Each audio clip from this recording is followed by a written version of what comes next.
Hey everyone, welcome to the Popverse. It is New York City Comic Con 2025 and all sorts of great stuff is going on here, but I have the great pleasure of being able to speak today with Clark Gregg. He is one of the great actors out there today. He's very recognizable as Phil Coulson, but what most people really need to realize is how talented of a director and writer he is. I'm fortunate enough to be with him today. So Clark, thank you so much for being here. Thanks for having me. Yeah, absolutely.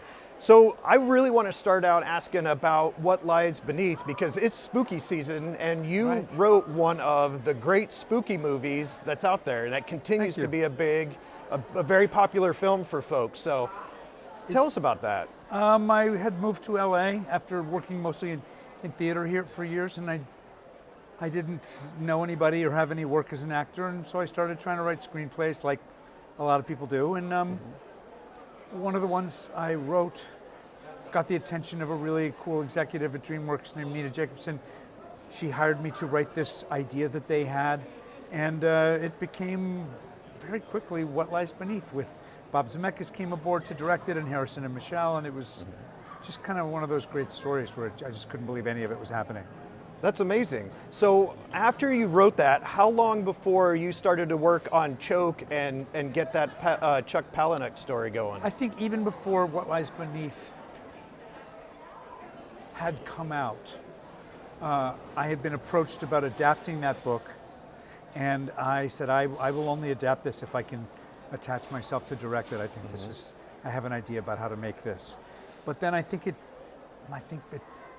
took me 7 years to get the adaptation right and get the cast lined up and get the financing lined up. And I believe we shot it 2007 in New Jersey and New York.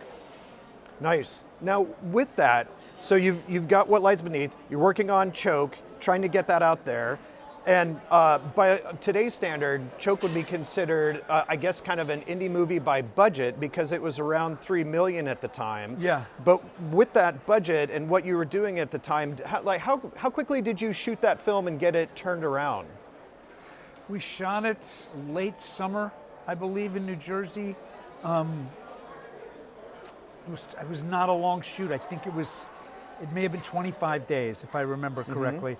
And, it was edgy material. We had a brilliant cast, Sam Rockwell and Angelica Houston, Kelly MacDonald. And we got it into Sundance by by their deadline. And it was in Sundance that January. Yeah. Was that shot on film?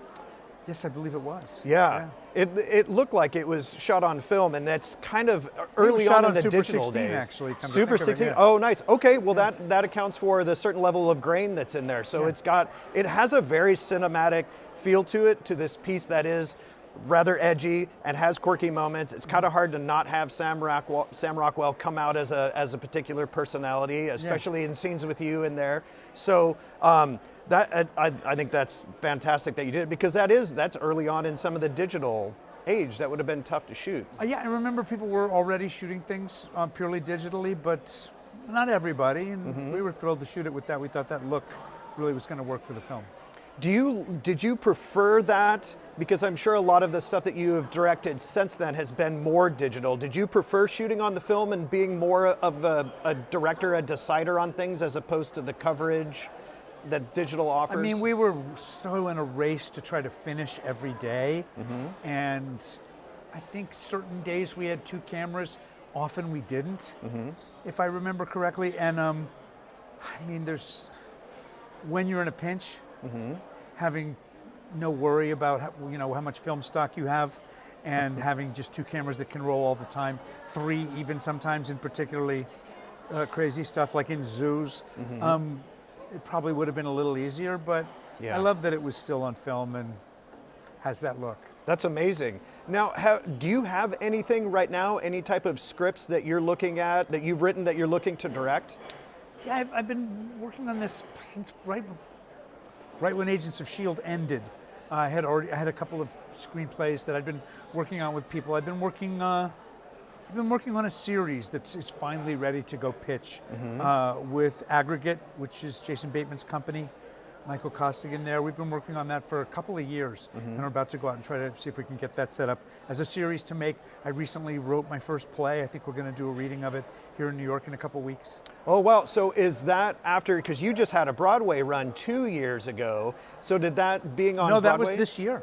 Was that this year? I thought it was 23. Good Luck was 25. Is it was 25? Okay. So doing that, is that what spawned being able to write a play, or has the play been percolating for a while? No, I went to NYU, I started out as a theater actor and director. I always wanted to write a play. And then suddenly I was writing movies to make a living and also to make small films. And it was something I always wanted to do, and I never quite had an idea that felt that it needed to be a play, and I finally came up with one.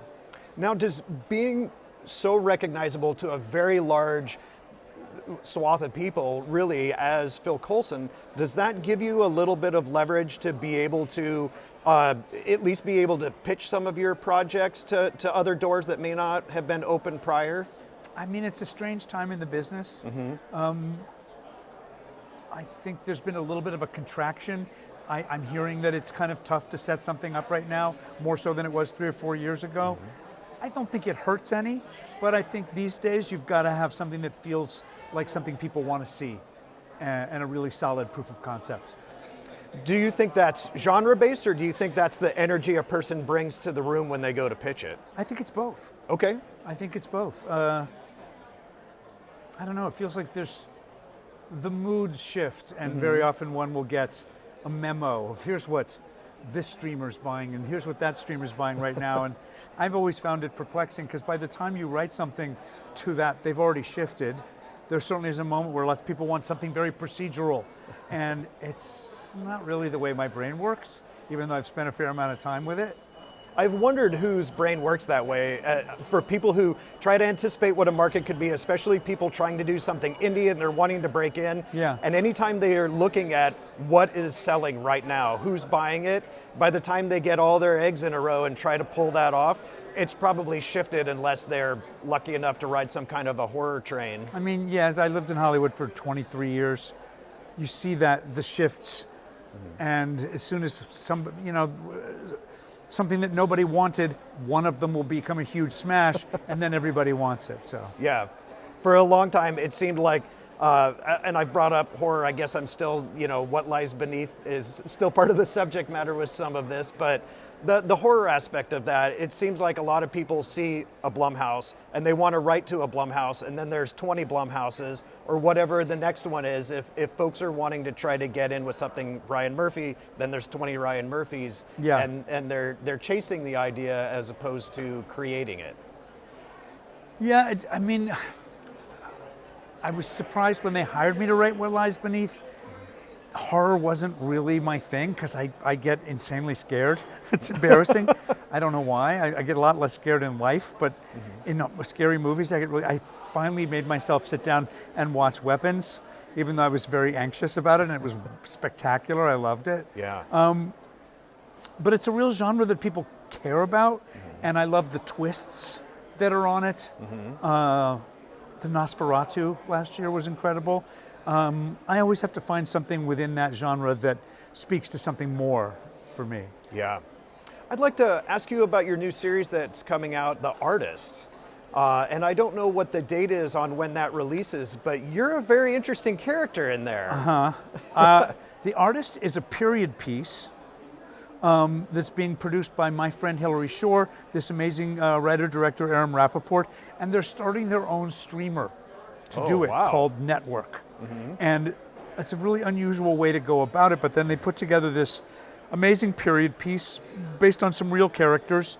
Stanford White, a bunch of people, a famous murder at the turn of the century in New York. Yeah. And a really spectacular cast. Mandy Patinkin, Janet McTeer, Patti LuPone, Hank Azaria, this spectacular young woman who has a connection to my character, Harry Thaw, who people from history will know what a bad guy he was.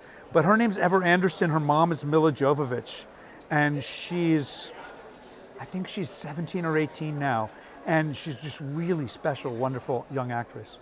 Nice. Do you like playing alternative characters that get you away from, I guess, kind of the idea of how people probably picture you in real life as a Phil Coulson? Yes, I mean, this guy felt like just a primal,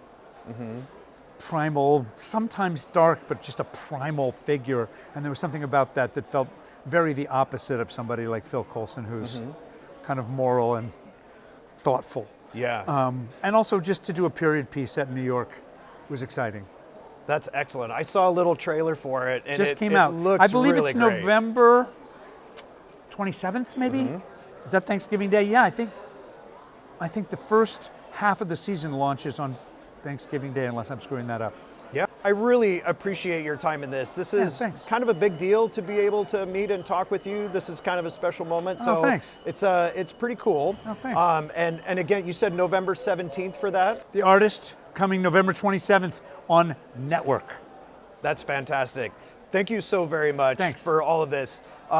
You're a really inspiring person out there thanks. as a writer, director, and an actor. Make sure everybody checks that out. Thanks so much for being here in the Popverse, and we'll see you on the next one.